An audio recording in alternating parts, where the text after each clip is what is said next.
দেখতে ভালো লাগবে বলে। এই দেখুন, আর এইটা তো রুটির সাথে খেতে খুব সুন্দর লাগে। একবারের জন্য হলেও বানিয়ে দেখবেন। সবাই তো পাঁপড়ের রেসিপি।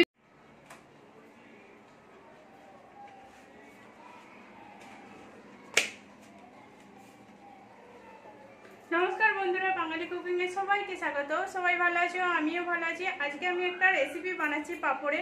আপনারাও বানান, সবাই বানায় এরকম পাঁপড়ের রেসিপি অনেক রকমভাবে। আমি একটা নতুনভাবে বানাচ্ছি, আপনারা দেখুন প্রথম থেকে পুরো শেষ অবধি। আর কি দিচ্ছি না দিচ্ছি সেটাও আমি বলে দিচ্ছি। দেখুন এখানে আমি 4টে পাঁপড় নিয়েছি। এই দেখুন, এই পাঁপড়টা দিয়েই বানাবো। দেখা শুরুতে একটা লাইক দিয়ে দেবেন, ভালো লাগলে সাবস্ক্রাইব করে পাশে থাকবেন। এই পাঁপড়টা বানানোর জন্য আমি মশলাটা যে আছে সেই মশলাটা আমি বানিয়ে নিচ্ছি। এখানে আমি দুটো টমেটো নিয়েছি। টমেটোটাকে পুরো ছোট ছোট করে কেটে নিয়েছি। টমেটোটাকে মিক্সারে দিয়ে দিচ্ছি আমি। এখানে আমি টমেটোগুলো ঢেলে দিয়েছি মিক্সারেতে। এবার দুটো কাঁচা লঙ্কাকে আমি কেটে নিয়েছি। 6-8টা রসুন কোয়া দিয়ে দিচ্ছি আমি। রসুনটাকে ছাড়িয়ে নিয়ে নিচ্ছি। আর এখানে আমি কাশ্মীরি গুঁড়ো লঙ্কার গুঁড়ো দিয়ে দিচ্ছি। এর সাথে দিয়ে দিলে ভালো করে মশলাটা পিষা হয়ে যাবে। আমি এগুলোকে একসঙ্গে পিষে নেবো। এখন এখানে আমার পিসাটা হয়ে গেছে পুরো। আমি এটা ঢেকে রেখে দিচ্ছি মশলাটা। আর এই পাঁপড়টা কিন্তু আমি তেলেতেও ভাজবো না আর সেকবও না, পুরো আঁচেতে আমি তাওয়াতে হালকা সেকে নিচ্ছি। এই তাওয়াতে সাঁকলে খুব সুন্দর হয়, কিন্তু আগুনে দিয়ে দিলে যদি সেকা হয় তাহলে কিন্তু একটা গন্ধ ছাড়বে, পোড়া গন্ধ। আমি এরকম করে আস্তে আস্তে টিপে টিপে এটাকে আমি ভেজে নিচ্ছি। এই দেখুন তাওয়াতে, এতে কি সুন্দর ভাজা হয়ে যাবে আর কড়কড়ে টাইপের হয়ে যাবে। এই দেখুন ফুলছে কতটা। এই দেখুন আস্তে আস্তে ফুলছে কেমন। এটা এরকম করে ভাজা হয়ে যাবে। এখানে আমার পাঁপড়টা ভাজা হয়ে গেছে। কড়াইয়ে তেল দিয়ে দিয়েছি, তেলটা গরম হয়ে গেছে। এবার আমি একটা করে মশলা দিয়ে দিচ্ছি। এখানে 1/2 চামচের মতো আমি সরষে দিয়ে দিলাম। 1/2 চামচ আমি জিরে দিয়ে দিচ্ছি। 1/2 চামচ গোটা ধনে দিয়ে দিলাম। এগুলো ভাজা হতে হতে আমি দুটো পেঁয়াজ কুচিয়েছিলাম, পেঁয়াজগুলো দিয়ে দিলাম। পেঁয়াজগুলো একটু আমি ভেজে নেবো, একটু লাল লাল করে ভেজে নিতে হবে এটাকে। এখানে আমার পেঁয়াজটা ভাজা হয়ে গেছে। এবার এর মধ্যে আমি 1 চামচের মতো বেসন দিয়ে দিচ্ছি। বেসনটা ভালো করে নেড়ে নিচ্ছি। বেসনটাও ভাজা হয়ে যাবে। এই দেখুন তেলেতে দিয়ে দিতে কেমন ফেনা ফেনা হচ্ছে। এখানে আমি বেসনটা ভাজা হয়ে হয়েছে। এবার লঙ্কা গুঁড়ো, ধনে গুঁড়ো আর হলদি গুঁড়ো আমি দিয়ে দিলাম। দিয়ে একটু জল দিয়ে দেবো আমি। দিয়ে মশলাটা ভালো করে এর সাথে কষে নেবো একটু।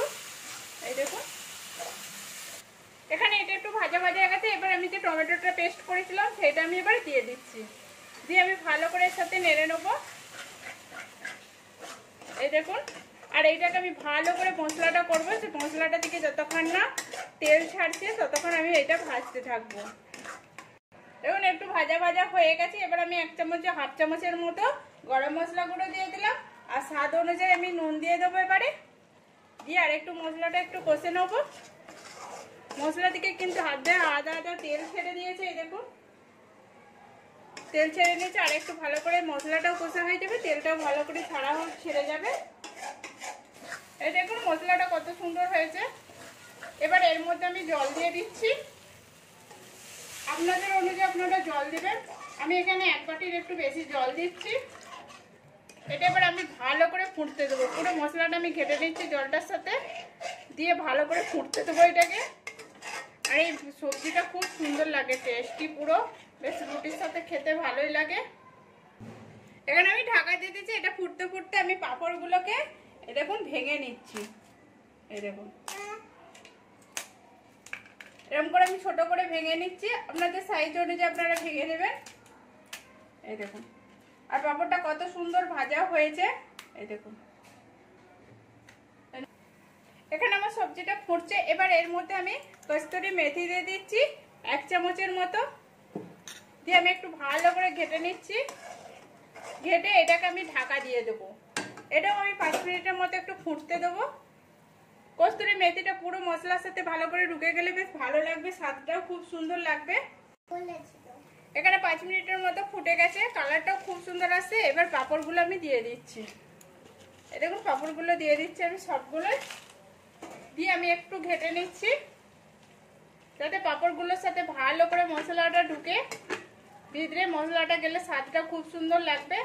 এটা 2-3 মিনিটের মতো আমি একটু ফুটতে দেবো ঢাকা দিয়ে, যাতে পুরো মশলাটা পাঁপড়ের সাথে যায়। এখানে আমার এটা হয়ে গেছে। এই দেখুন গাঢ় কত সুন্দর হয়েছে। এর উপর থেকে আমি কিছুটা ধনেপাতা ছড়িয়ে দিচ্ছি, দিয়ে আমি একটু ঘেটে নিচ্ছি এর সাথে। এই দেখুন, এবার এটাকে আমি নামিয়ে নিচ্ছি।